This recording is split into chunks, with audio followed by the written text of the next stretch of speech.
So this is the QuietCool ZAP, Zone Air Pathway Kit. It means that air can flow through it.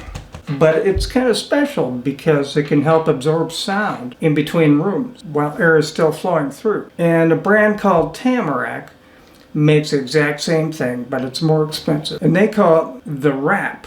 You got the ZAP and the wrap. I've actually bought 4 of these. Our home only has electric heat, but we had central air system installed. So there's no air returns in any of the bedrooms. There's only an air return in the hallway. Only because we can't cut in the particular areas of the ceiling, because the ceiling is actually heated. So I'm going to open the box and I'm going to show you what's in the box.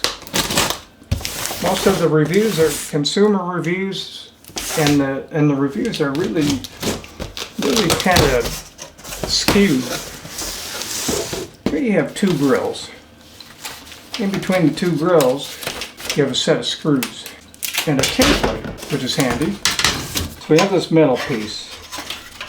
Is this going to fit in between plaster wall? Because plaster walls are a little bit thicker. But it will. Look at this. Actually, you can extend it out to any distance. And then just kind of sandwich it together. So you got 2 pieces and the cardboard honeycomb. Can you hear me? Is that absorbing the sound at all? Check. So you got that piece in between. And that's what you got. Let me explain a little more about this. So I'm just going to give an example. Here's kind of how our air conditioning system is operating right now without cold air returns in each bedroom.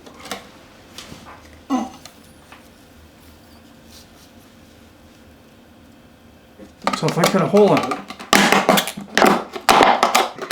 that's how it should be operating, so it can circulate air throughout the home. Pretty simple concept. And that's why these are actually fairly important if you do not have cold air returns in each room. So I'm just going to give you the negatives of what I think about this before I'm installing it. I have not installed it yet. So you have screws here. And I would prefer not to screw into a stud because sound vibrates through studs. So I would prefer for it to float. If these 2 halves just screw together, that would make more sense to me, but it doesn't work like that. So you have to either screw into a stud or just drywall. So I'm going to go like this. If I got to cut out studs, that's fine. I'll just frame around it and fix the plaster. And I'm just going to let it float in the plaster because I don't want that sound vibrating. The cardboard honeycomb section, if it was at a 45-degree angle, it would block sound a lot more effectively and block light. And you could flip it around if you felt compelled to flip it around so you weren't getting light at a specific angle. I'm going to install this. I'm going to show how I'm installing this, and I'll give you the results in future videos. So stay tuned. Now watch this door.